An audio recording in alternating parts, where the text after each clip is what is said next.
ایک قرضہ وہ ہے جو اللہ کو دیا جاتا ہے، جو اللہ کو دینے والا قرضہ ہے، اس میں سے بہت سے آپ کے سامنے انفاق فی سبیل اللہ کے حوالے سے باتیں گوش گزار کر دی ہیں، جیسے یتیموں کی کفالت، بیواؤں کی کفالت، کھانا کھلانا۔ اسی طرح اللہ کو قرضہ دینے میں ایک بہت بڑا مصرف، من بنا للہ مسجداً بن اللہ لہ بیتاً فی الجنہ، جو اللہ رب العزت کے لیے مسجد بناتا ہے اللہ تعالیٰ اس کے لیے جنت میں گھر بنا دیتا ہے۔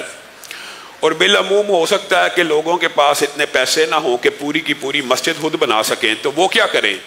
تو نبی کریم صلی اللہ علیہ وسلم نے ان کے لیے بھی تخفیف کرتے ہوئے رحمت کا ایک اصول بیان کیا، جو پورے کا پورا گھر بنائے اللہ تعالیٰ اس کا شایان شان استقبال بھی کرے گا، اور پورے کا پورا گھر اس کے بدلے میں جنت میں مل جائے گا، جس کی 1 انچ جگہ زمین و آسمان کے سارے خزانے جمع ہو کے ادا نہیں کر سکتے۔ لیکن اگر ایک بندہ پوری کی پوری مسجد کا پلاٹ وقف نہیں کر سکتا، وہ کیا کرے؟ نبی کریم صلی اللہ علیہ وسلم نے ارشاد فرمایا، اور متعدد روایات ہیں جن سے یہ پتہ چلتا ہے کہ اگر گھونسلہ برابر جگہ بھی، ایک پرندے کا گھونسلہ یا پرندے کے انڈے کے برابر بھی مسجد کے اندر حصہ جو ڈال لیتا ہے، اللہ رب العزت اس کا بھی جنت میں گھر بنا دیتے ہیں۔ یہ تو اللہ رب العزت کو قرضہ دینے کی باتیں تھی۔ اور ایک بات یہ بھی یاد رکھیے کہ اللہ کی مخلوق کو جو قرضہ دینا ہے وہ بھی انفاق فی سبیل اللہ میں شامل ہے۔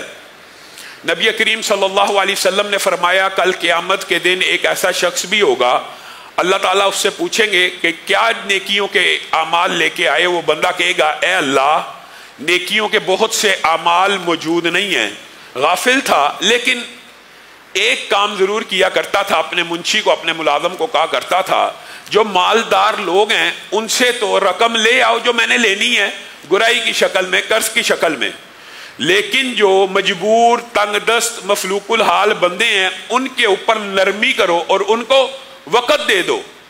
اور زیادہ نیکیاں مجھے یاد نہیں ہیں، لیکن میں تیری مخلوق کے اوپر نرمی کیا کرتا تھا۔ تو اللہ رب العزت ارشاد فرمائیں گے، تو میرے بندوں پہ نرمی کیا کرتا تھا، میں تجھ پہ نرمی کرتے ہوئے تجھے جنت میں داخل کر دیتا ہوں، اگرچہ تیرے اعمال بہت زیادہ نہیں ہیں پھر بھی داخل کرتا ہوں۔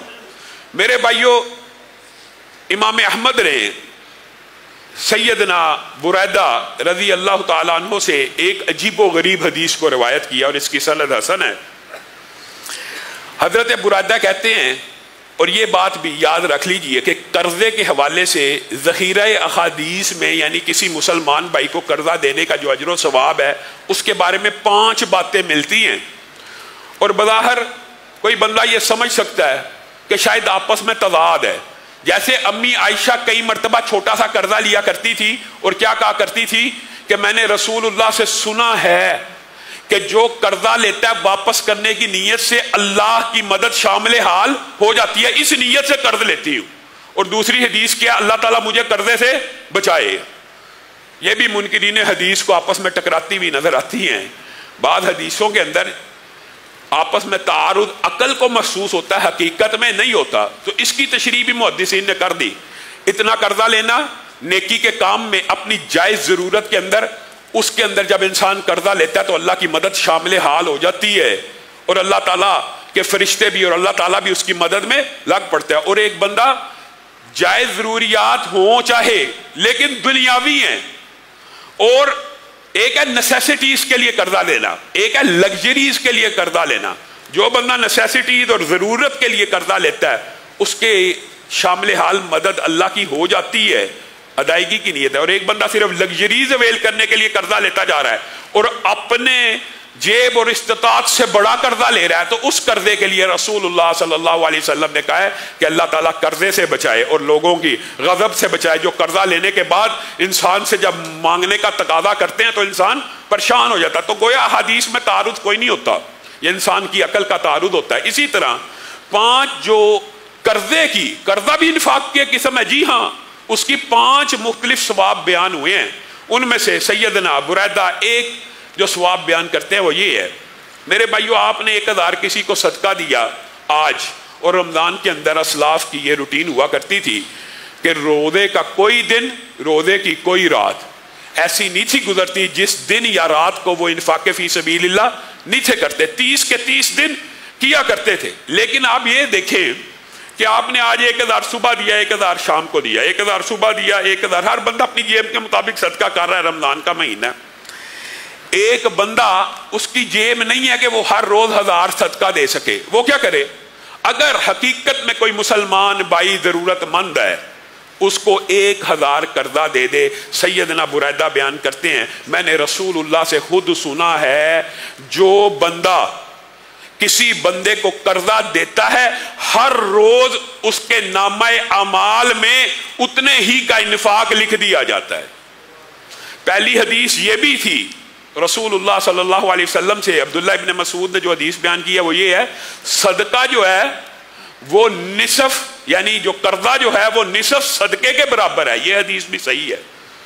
قرضہ کسی کو دینا نصف صدقے کے برابر ہے. اور یہاں پہ سیدنا بریدہ کہہ رہے ہیں کہ ہر روز اتنا ہی اجر و ثواب ملے گا.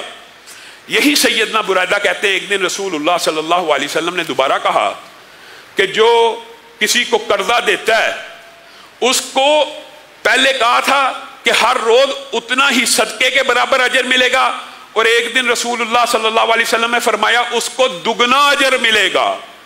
تو سیدنا بریدہ سوال پیدا ہو گیا, رسول اللہ کی بارگاہ میں حاضر ہو گئے, اے اللہ کے رسول, پہلے تو آپ نے میرے سامنے کہا تھا کہ قرضہ دینے والے کو صدقے کے برابر اجر و ثواب روزانہ ملتا ہے, آج آپ کہہ رہے ہیں کہ 2 گنا ملتا ہے. دونوں باتوں میں مجھے سمجھ نہیں آئی. اور یہی انکار حدیث والوں کی حالت ہے, جو خود سمجھ نہ آئے الزام حدیث پہ لگا دیتے ہیں. تو رسول اللہ صلی اللہ علیہ وسلم نے کہا, بریدہ یہ کوئی مشکل بات نہیں ہے, تو نے کسی کو قرضہ دیا ایک مدت کے لیے, 30 دن کے لیے, 30 دن کے بعد اس نے واپس کرنا تھا.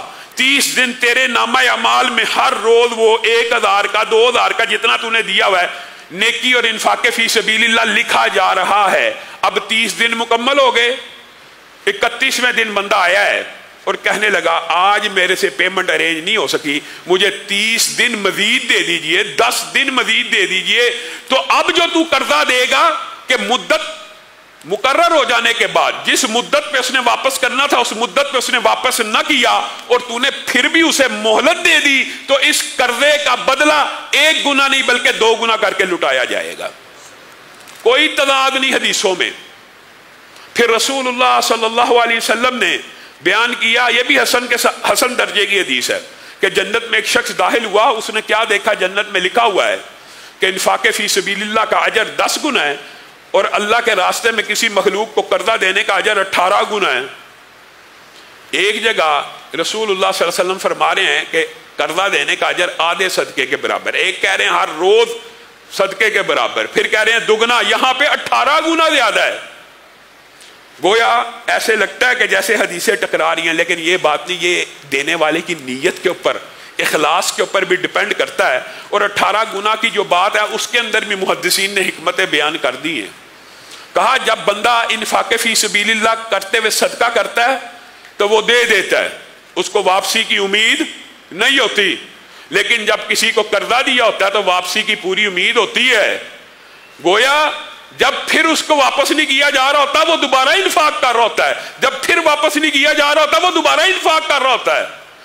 گویا کئی گنا صرف قرضے کا اجر بڑھ جاتا ہے. اور 5واں جو اجر و ثواب صرف قرضہ دینے کا حدیث میں بیان ہوا ہے وہ یہ ہے, جس نے کسی بہن کو, بھائی کو, یہ جو عاریتاً چیزیں مانگنا اس کا بھی اجر و ثواب یہ قرضے کی شکل ہے, اور اجر و ثواب اس کا ہم سمجھتے ہیں تھوڑا یہ بھی انفاق فی سبیل اللہ کے اندر آتی ہیں.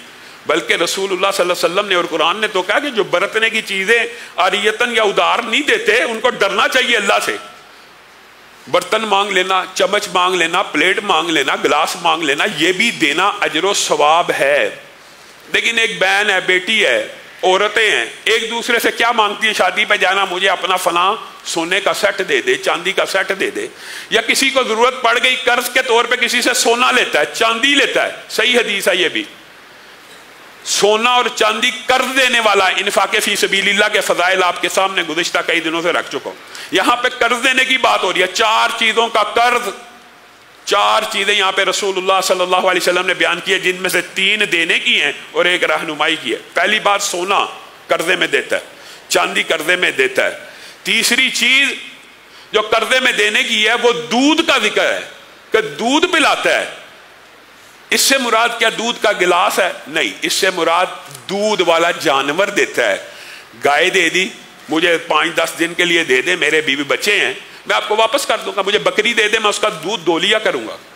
یعنی یہ 3 چیزیں جو بندہ قرضے کی مد میں دیتا ہے جو واپس ہو جانی ہے، یقینی بدیہی طور پر، صرف 1 گھنٹے کے لیے کیوں نہ دی ہو، اپنی بہن کو 1 منٹ کے لیے ہی، 1 گھنٹے کے لیے، ایک شادی کی تقریب کے لیے کوئی زیور کا سیٹ وغیرہ دے دیا سونے چاندی کا، نبی کریم صلی اللہ علیہ وسلم نے فرمایا ان 3 چیزوں کا جو قرضہ دیتا ہے وہ انفاق فی سبیل اللہ میں ایسے ہے گویا اس نے ایک پورے کا پورا غلام آزاد کر دیا ہے۔